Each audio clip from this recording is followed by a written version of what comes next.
Hi guys, it's Angie with Fun Endeavors Tie-Dye Lab. Today let's make a Protractor fan fold. I know that sounds a little bit intimidating, but all that means is I'm going to use a protractor to measure out my lines for the fan fold. I have the shirt prepped like normal, and I'm going to make a mark on the side of the shirt where I'd like to start the fan folds. I'm using a washable marker, and then I've taken an old piece of sinew and wrapped it around the washable marker, and I'm going to use that to draw an arc on my shirt. This is going to give me a guideline for doing my fan folds. I went ahead and drew a second arc on my shirt just for reference. Now I'm going to use a really large protractor, which I found at Harbor Freight. I'm going to use my washable marker, and I'm going to make a mark every 10 degrees on the protractor.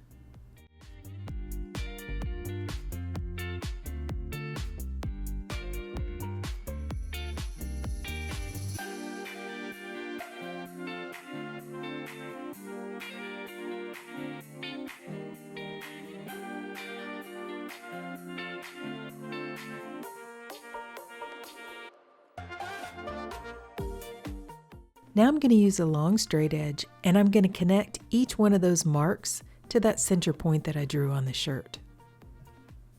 I'm going to extend the lines out to the edge of the shirt. If you're wondering, this shirt is an adult size large.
Okay, I think the shirt looks really cool when it's at this point, but now comes the fun part, making the folds.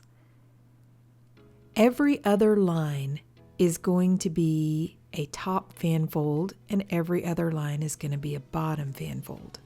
So I made a fold on the very first line, then I skipped a line and grabbed the next line and made that a top fan fold as well. To hold my folds in place, I'm using some mini sewing clips, and you can find these out on Amazon. I have a link below down in the description. I think people use these for quilting, but they're great for holding all these fan folds in place. Okay, this part's going to take a little while, so I'll be back after the fan folding is almost done.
Once I have all the fan folds done, I'm going to hold the folds in place with some kite string.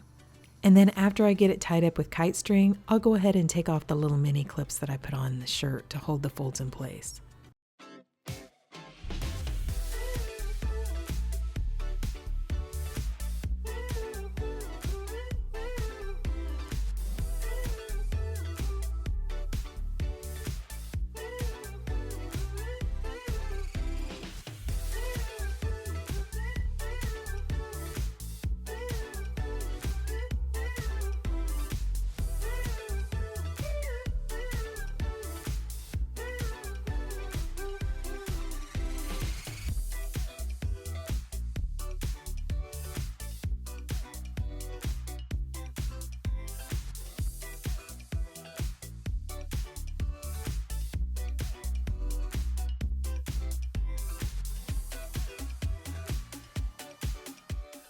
Once the shirt is tied, I went ahead and placed it aside just because I was working on some other projects, and by the time I got around to dyeing it, it was completely dry. It doesn't have to be dry though, you can go ahead and dye the shirt when it's still damp. So the challenge that I find with this design is having a big enough ice barrier for as tall as this fold is. So I can't use my silicone cake molds. And instead, I'm going to use some plastic cutting boards, which I purchased from the Dollar Tree dollar store, and I'm going to cut those into strips and place those on either side of the shirt to make myself a little bit larger space where I can place the ice. I have some that I made previously, and I'm kind of using those as a guide. The ones that I get come 2 cutting boards to 1 package, and I have them together and I'm cutting them at the same time. So I'm making myself about 6 different strips of plastic cutting board. Sometimes when you ice dye, you kind of have to be a little bit creative about how to make ice barriers around your shirts. The silicone cake molds are my favorite just because they're so flexible and so easy to clean. But for taller folds like this, I really like these plastic cutting boards. They're flexible, not quite as flexible, but they're very easy to clean and reuse as well. And of course, they're pretty cheap. I mean, it's $1.25 for 2 of them. And I can make 6 strips out of 1 package of cutting boards. I'm going to incline this shirt, so I've placed it inside of a piece of vinyl guttering. And on either side of the shirt, I'm going to add 2 pieces of this plastic cutting board to use as an ice barrier.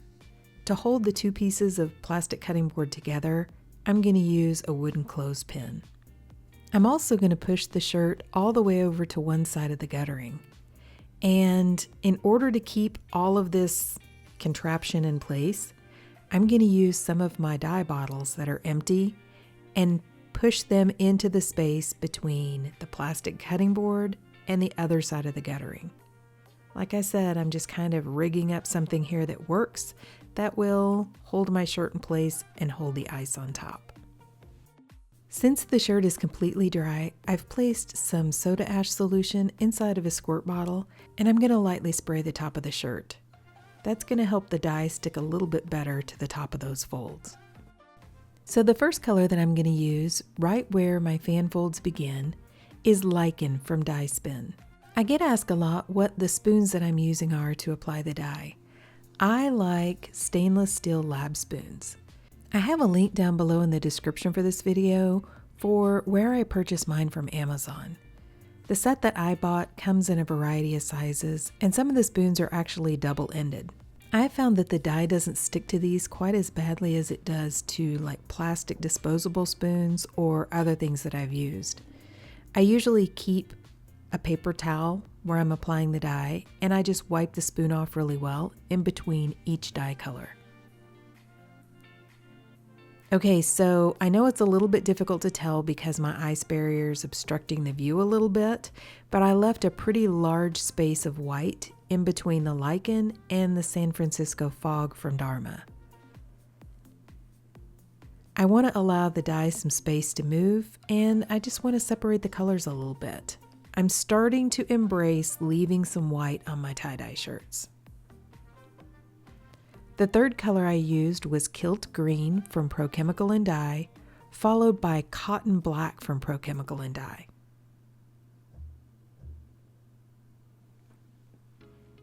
Then the very last color that I'm going to use is Leaf Green from Pro Chemical and Dye. So Kilt Green from Pro Chemical and Dye is not exactly the same as Kilt Green from Dharma. They're close, but not exactly the same. So that's something that you need to remember too if you're buying colors that have the same name from different dye manufacturers or suppliers, is they may not look exactly the same because they're formulating those colors themselves or mixing most of them. And so they may mix a dye and call it Kilt Green, and it may look a little different than a Kilt Green that, say, Dharma would mix. So I usually go ahead and swatch each one of the colors that I buy, which are mixed colors, even if they have the same name. Now I'm going to add a little bit of additional dry soda ash on top of the dye and add on some ice.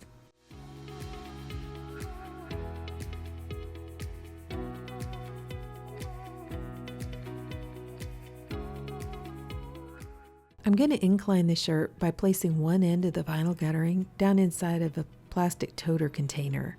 I think the sides on this container are about 7 inches. I'm going to add some more additional ice and then place this container aside and allow the ice to melt. After the first layer of ice melted, I came back and added a second layer of ice and allowed it to melt as well. Then I took this whole entire container outside and allowed it to process in the heat. It was about 100 degrees the day that I put it outside. So I left it for about 12 hours outside, and then I brought it in to rinse it. As you can see, I do still have white left. But like I said, I'm trying to learn to embrace the white. So I did not add more dye. I went ahead and just left the white, and let's see how the shirt looks. I started rinsing it in cold water to rinse out the soda ash. Then I untied the shirt and I warmed the water up to hot and continued rinsing in hot water to rinse out the excess dye that didn't bond with the fabric. Instead of rinsing the shirt for a long time, I went ahead and ran some really hot water in my utility sink, added a little bit of Blue Dawn dish detergent to the water, placed the shirt inside of the hot water, and allowed the shirt to soak. When the water cooled off, I changed it out and I continued this soaking process until my water was remaining almost clear. Then I put the shirt along with some Dharma's professional textile detergent into my washing machine and I washed it using a hot water cycle. Okay, so the shirt has been washed and dried and let's see what it looks like. Okay, so what do you guys think? So I did end up with quite a bit of white. But honestly, I really don't mind it on this shirt. I think the shirt looks really pretty. I placed it on a colored background because I thought with as much white as was on the shirt, a colored background would make it a little bit easier to see the design. So first off, I really like the colors. I was a little bit surprised that the Kilt Green, which is that third band of color, ended up being as dark as it is. It's pretty, but it's a lot darker than I thought it was going to be. The Cotton Black too, which was the fourth band of color, has quite a few cool color splits. You know, it's got some green and some pink colors. It introduces some colors into the shirt, which I think give an interesting contrast to the green colors. I also think that the San Francisco Fog, which was the second color that I applied, looks really cool. I thought it would be a more intense color than it is, but it ended up the way it split and the way it looks on the shirt, it looks like feathers to me, which I think is a really cool effect. By the way, this color is one of Dharma's special order colors, and you can still purchase it from Dharma, but you have to buy it in larger quantities.